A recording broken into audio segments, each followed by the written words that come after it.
The dryer balls by Faye Kennington from our Simply Home pattern collection are a very beginner-friendly project. They're knit using garter stitch with simple increases and decreases along the edge, which creates this shape which becomes a ball when you assemble it. After finishing the knitting, with stitches still on the needles, cut a long tail that's approximately 3 times the length of the ball. It was knit with the yarn held double, so thread both ends into a yarn needle. Run the yarn needle through all of the live stitches. You can do this one stitch at a time or slide groups of multiple stitches onto the yarn needle before slipping them onto the yarn. With all of the stitches off your knitting needle and on the yarn, you can pull the yarn tight to cinch the bottom of the ball closed. Tie a knot so you don't have to worry about the bottom coming loose as we stuff, and then you can leave the needle attached.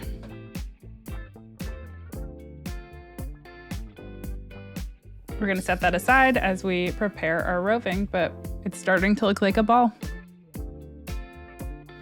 Now we're ready to prepare the roving. You can use white like the pattern recommends, or a fun color like I am. You will not see the roving once the ball is completed. Each ball uses half a hank of wool of the Andes roving. It's recommended to tear the roving instead of cutting to prevent short fibers that might come loose. And then simply form a ball like you might hand wind a ball of yarn. Don't worry if your ball isn't perfect because felting will push the fibers around. With the roving inside, we can pick up the yarn needle and use whip stitch along the edge to close the ball.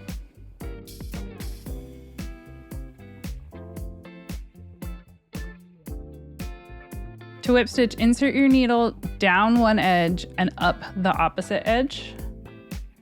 And then you just repeat that going down one side and up the other without alternating which side you go down on and which side you go up on. So every stitch starts down and then comes back up.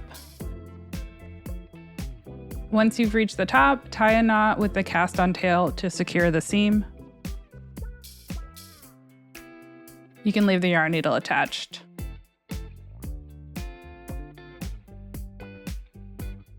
The cast on edge yarn can now be stuffed inside of the ball.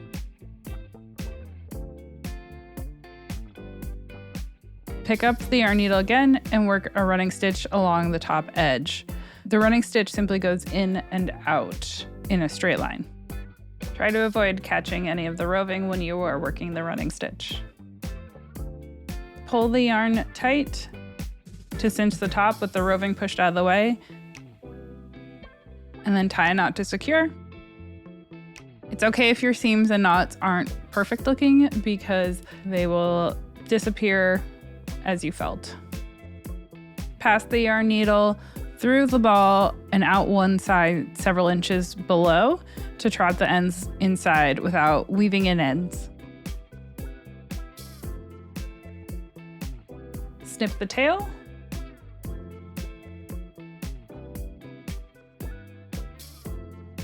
And the ball is ready for felting.